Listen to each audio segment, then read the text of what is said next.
Hello and welcome to the latest edition of It's Not Only Zebedee, Boings. Our special guest today is the man who is the answer to the trivia question: who is the last West Bromwich Albion player to score a winning goal at Wembley?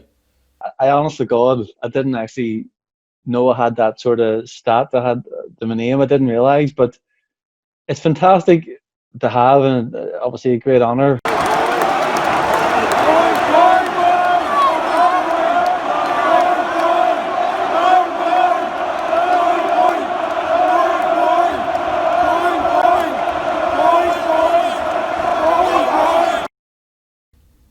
So our special guest today then is Elliott Morris, who was the goalkeeper when West Bromwich Albion won the Football League Youth Alliance Cup final at Wembley back in April 2000. So it seems appropriate, 20 years on, that we meet the man who scored the winning goal. I sort of left West Brom and came home to Belfast. I didn't actually. I was telling Norman earlier on today, I didn't actually look to get back across to England to play. It was a case of within a week of being home, I just got an offer from a club from Glentoran back here, and I took up the offer. So, so it's 18 years later, I'm still here and still playing. And you think you'll stay there then? I think. Well, I'm player coach now, so I'm actually on the coaching staff as well. So I took up that role at the start of last season. Well, start of this season. Yeah. I've played about 10 games this season, which has obviously been the least I've played in probably my career. But I got back into the team there just before the coronavirus hit, and unfortunately, I didn't manage to rack up too many more games. But no, listen, I feel good and I feel strong and I feel fit, so I'm looking to play next year as well. So we'll see how it goes. Fantastic. Now, just before we start talking about the Albion, let's stay with Glentoran, because I've just been looking on YouTube at this goal that you scored last year. Tell us about that. That must have been a fantastic experience. Yeah.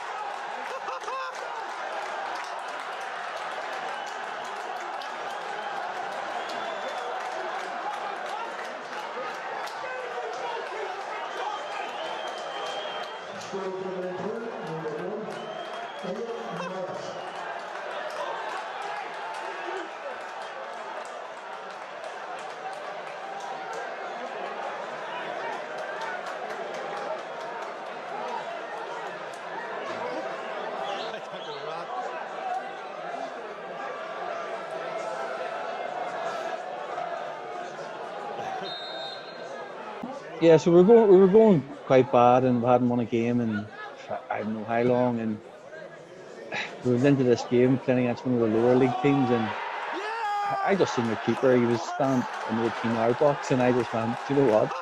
I'm going to smash this. So I hit it from about, it must be 60 yards, 70 yards, and thankfully it just flew over his head and didn't go back of the net. Oh, so it was in your mind to do it. It was. Yeah, definitely, 100%, 100%. I'm sure you've seen the celebration, so it was a case of I wouldn't have celebrated like that if I didn't mean it. So. Right, exactly. What did your teammates say after that? Well, they all ran after me, and were looking to sort of celebrate. But at half time, they were sort of like, look, I was pretty crazy, and but I think we hadn't won, and it must have been about 12 games or something random like that. But we hadn't won so many games, and we were just so focused at half time. Obviously, we celebrated, and not celebrated, but like had a good laugh about it at half time, but then focused on obviously getting the win in the second half. So it was good, but we won 2-0. I was more happy with a clean sheet than I was with the goal, obviously. So yeah, brilliant. Now it's not the only goal you've scored, of course, because you've got this fantastic trivia record, haven't you? Being like the last Albion player to score at Wembley. Yeah, again, I was talking to you today, and I honest to God, I didn't actually know I had that sort of stat. I had my name, I didn't realise, but it's fantastic to have, and obviously a great honour to play for West Brom, and sort of obviously I didn't actually make it onto the pitch for the first team. I was on the bench, I think 5 or 6 games under Brian Little, and I think I got on the bench once under Gary Megson in a cup game. But apart from that, yeah, I'd rather have played for the first team, mind you, than scored that goal. But nah, listen, it just wasn't meant to be, and say I haven't done too bad. Yeah, a lot of the stories about it was your height, really. That Albion didn't think you were tall enough for the goalkeeper. Yeah, well, again, listen, you hear certain things, and people say, "Oh, I had a bad injury, this and that, and that's why I didn't make it." But again, I can only go from what the likes of Richard O'Kelly at the time was telling me. He was my youth team manager, and he was like, I think it was a guy, Bobby Hope, was the chief scout at the time, and he was down watching the games. I think we played Wolves that day.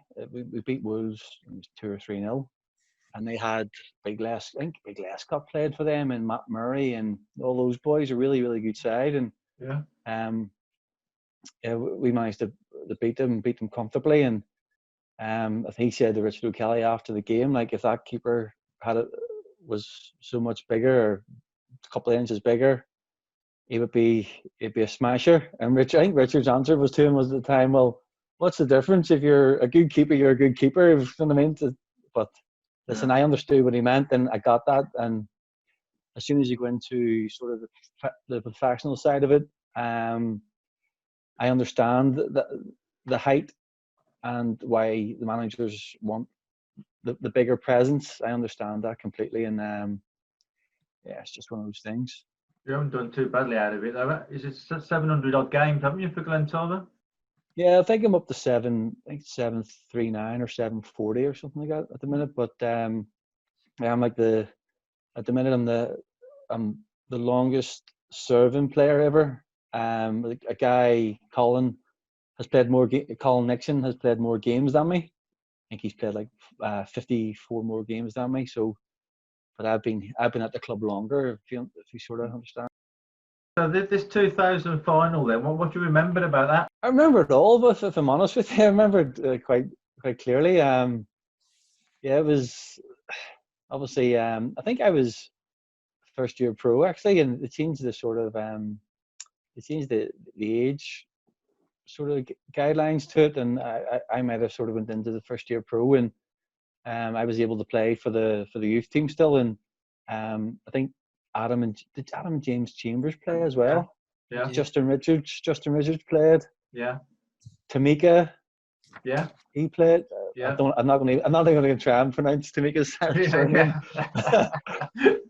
So like we had a really good side, and I remember it's Scunthorpe, wasn't it? We played. Yeah. It was Scunthorpe. Yeah. And it was just, the experience was unbelievable. Like the nerves and all, driving up to Wembley.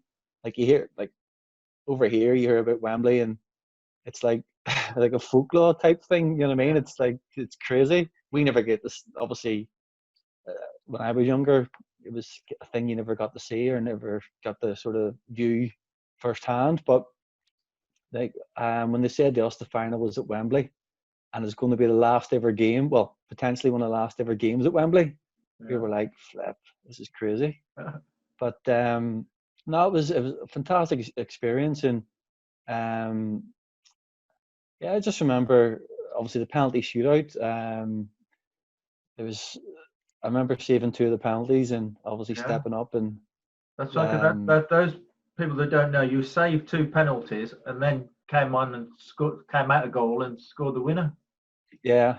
Just again, I was always sort of renowned for having a decent kick, and I just thought to myself, I'm going to stick my boot in this and just put the keeper through the net, and yeah, I just managed to just obviously slam it home, and I made 2 saves before that, and obviously they hit the post with the final one, which meant obviously we won the final. So Yeah. So So, fantastic. It was a fantastic experience for us all as kids, and I think again I think I might have been 18. Again, unbelievable experience. yeah, fantastic. So it wasn't exactly a big crowd because we had real trouble trying to get tickets, but those of us that were there really enjoyed it. Yeah, I think I think there might have been a game beforehand. I think was it Bristol City who played beforehand Yeah, it was the Auto playoff. Glass Yeah, final. It was Bristol City Stoke. Yeah. yeah. There was a game on beforehand, so I don't know if that had anything to do with it in terms of sort of the crowd and stuff like that. But listen, just playing on that pitch and being involved in that game, it's something that it's something you dream of and you don't think actually will happen or experience. So to have experienced that and have went through that and played at Wembley, even though it was a youth final, it makes no difference. I still played at Wembley, and there's very few people can never say that they played at Wembley, and especially the old Wembley with the Twin Towers. That's right. Must be great for you when you got your young kids at Glentorrent. Listen to me, lad. I played at Wembley. They still don't listen to me. Like my own kids don't listen to me. One of the Danish tours, Elliott. I did. Yes, I went over to Denmark, and I think I played one game out there. No, sorry, I came on off the bench over there and played one game. Yeah. I thought you did because we're looking for pictures of you, and we found a picture of you on Graver FC's pitch. Yes, picking up cones or something, was it? So you're really collecting important. cones. Yeah. No, that's there. Listen, back in the days when I was sort of YTS, early first year pro, second year pro, it was a case of you knew your place and you had to sort of just earn your sort of stripes, as it was. Like, it's not like nowadays where the sort of younger ones think they've earned everything and they've arrived everything, where you clean the balls, you clean the carpet or the toilets, and the hoovered the carpet, and you did all that. You cleaned the baths of the bigger boys, and it was just the way it was. So some great memories there from Elliott Morris, and thanks too also to Simon Wright. Now in our next programme we'll have more from Elliott when he looks back on his Albion career and manages Brian Little and a certain Gary Megson. That's something to look forward to in the next programme. But for now, thanks again to Elliott, and thank you too for listening, and join us again soon.